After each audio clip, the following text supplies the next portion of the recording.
우리에게 향하신 여호와의 인자하심이 크도다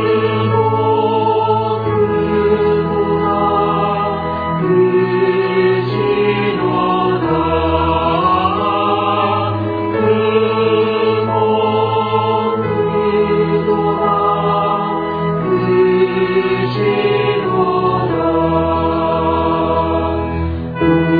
우리에게 향하신 여호와의 인자하심이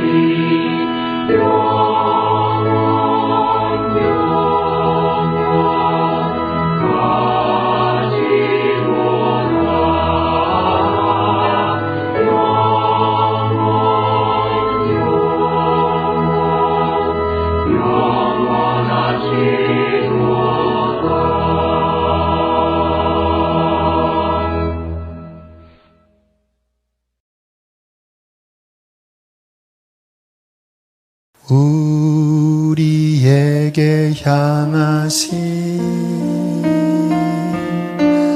여호와의 인자하심이 크고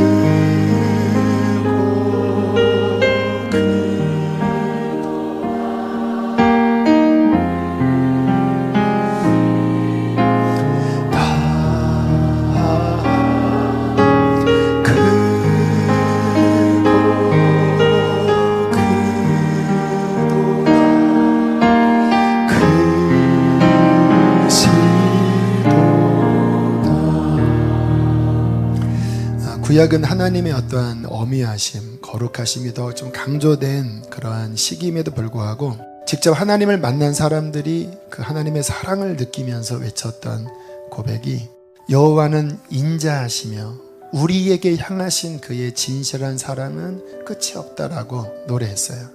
우리 신앙의 기초는 하나님이 나를 얼마나 사랑하시는지를 깊이 깨닫고 경험하는 데서부터 우리의 신앙이 성장합니다.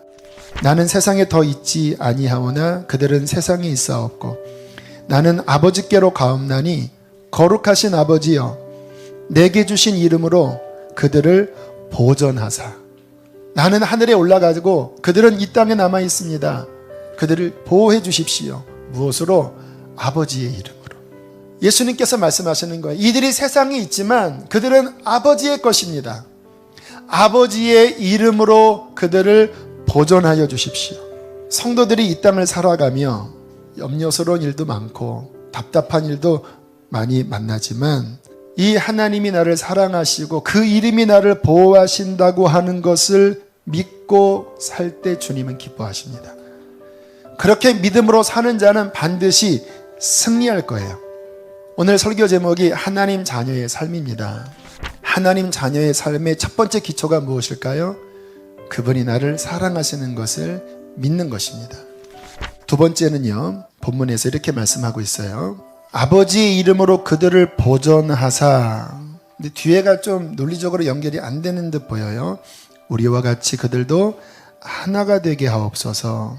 묵상할 때 주님이 이렇게 깨달음을 주셨어요. 보호해달라는 기도를 하시면서 공동체를 이루게 해달라는 기도예요. 우리가 성부, 성자, 성령이 하나 된 것 같이 그들도 하나가 되게 해주십시오. 무슨 의미일까요? 주님은 교회라고 하는 공동체를 통해 믿는 자들을 보호하시고 세우신다라는 거예요. 그래서 하나님의 자녀라면 반드시 성부, 성자, 성령의 그 하나된 공동체가 자녀들에게 있어야 돼요. 그 공동체를 통하여 보호를 받고 성장합니다. 여러분, 대나무를 보면 참 얇고 깁니다.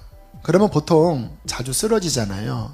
그렇다고 대나무 뿌리가 깊지도 않아요. 근데 대나무는 신기하게 잘 안 쓰러져요. 왜냐하면 뿌리가 서로 하나로 엮여 있다고 해요. 대나무 군집의 각각은 위로 솟은 하나처럼 보이지만 그 밑은 뿌리가 서로 얽혀서 거대한 하나의 군락을 이루어요. 그래서 바람이 불어도 쓰러지지 않는 것처럼 주님께서 하나님의 자녀들을 세상에 보내시며 보호해달라고 기도하시는데 하나님의 이름으로만 보호하는 게 아니라 하나된 공동체를 통해서 그들을 보호해달라고 주님이 기도하고 있는 것입니다. 이 하나된 공동체라고 하는 의미는 단순한 교회를 이미 그냥 이렇게 우리 현대인이 수지선언 목적교회 등록해서 난 교인이 되었습니다. 그 측면보다 더 깊이 들어간다고 볼 수 있어요. 서로를 알아야 됩니다. 지금 이 자리에서는 제가 여러분 개인적으로 몰라요. 참 부끄럽지요. 근데 제가 어떻게 천 몇백 명을 다 알 수 있겠습니까? 그러면 엄밀한 의미에서 하나된 교회라고 보기에는 안 맞아요. 그럼 뭐가 하나된 교회인가? 목장입니다. 그래서 목장 교회를 만든 거예요. 목장은 교회입니다. 한 10명 내외의 목자와 함께 서로를 알고 사랑하고 그 마음의 뿌리가 서로 연합되어 서로 사랑하는 그 공동체를 통하여 하나님은 함께 하시고 보호하신다는 거예요. 저희 교회는 등록하고 얼마 지나서 반드시 목장을 들어가도록 그렇게 권유합니다. 보통 신앙생활을 많이 하신 분들은 뭐 당연한 줄 알지만 남성들 있잖아요. 그러니까 교회 생활을 깊이 하지 않으셨던 남성들은 되게 부담스러워합니다. 아니 도대체 술도 없는 자리에서 어떻게 몇 시간씩 무슨 이야기를 하나 막 오글오글 할 것 같으니까 그래도 한번 참여해 보시라 해서 참여를 하고 난 다음에 의외로 반응들이 좋아요. 생각보다 분위기 괜찮다고. 그 안에서 신앙에 도움을 얻는 거예요. 여러분 하나님의 자녀라면 반드시 하나된 공동체가 있어야 합니다. 그런 공동체를 사모하십시오. 그 신앙을 통해서 하나님은 우리를 성장하게 해주실 것입니다. 자, 세 번째인데요. 하나님 자녀의 삶. 그것은 18절로 내려가야 합니다. 주님이 하나님의 백성들에게 무슨 명령을 내리냐면 아버지께서 나를 보내신 거와 똑같이 나도 너희를 세상에 보낸다. 여러분 아버지가 아들을 왜 세상에 보내셨죠? 사명 감당하라고, 영혼 구원하라고 보내셨잖아요.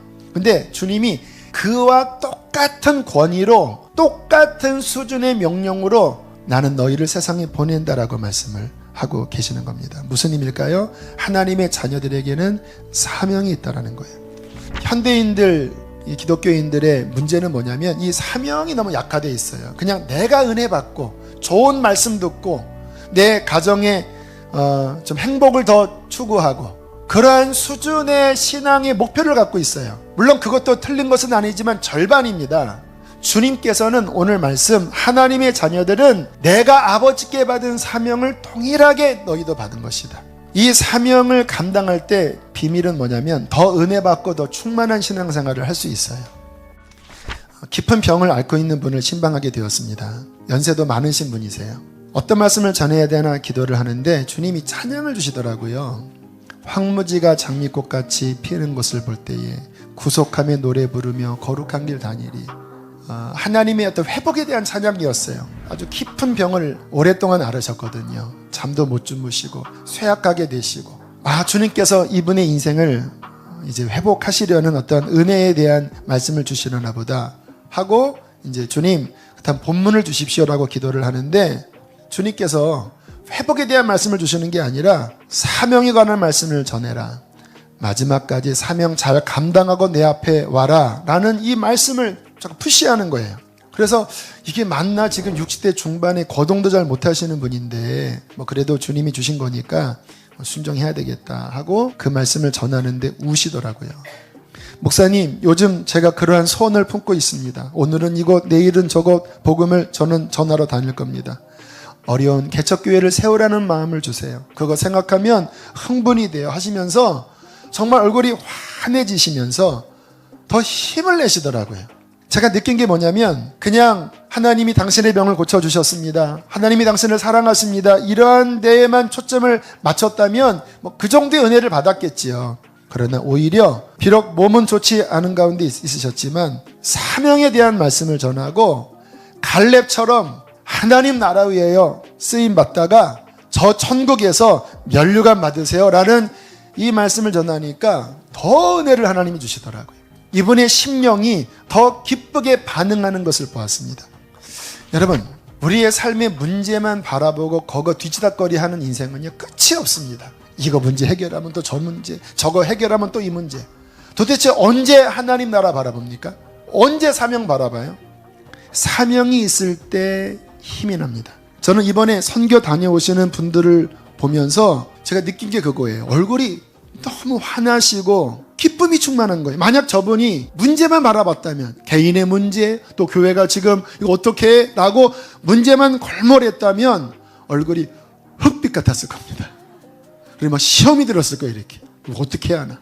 그런데 오히려 하나님 나라의 일의 현장, 선교를 나가고 또 어떤 어려운 교회에 섬기고 하는 그 현장에서는요, 얼굴이 너무 밝으신 거예요. 왜요? 하나님 나라 바라보면 문제가 작게 보이거든요. 어차피 이 땅을 살아가면 이 문제 저 문제 저 문제 이 문제 계속 쳇바퀴 돌처럼 생길 텐데 그것 때문에 죽지 않거든요. 왜요? 하나님이 다스리시니까. 먼저 그의 나라와 의를 구하며 나아가면 우리 하나님은 우리의 삶을 도우실 것입니다.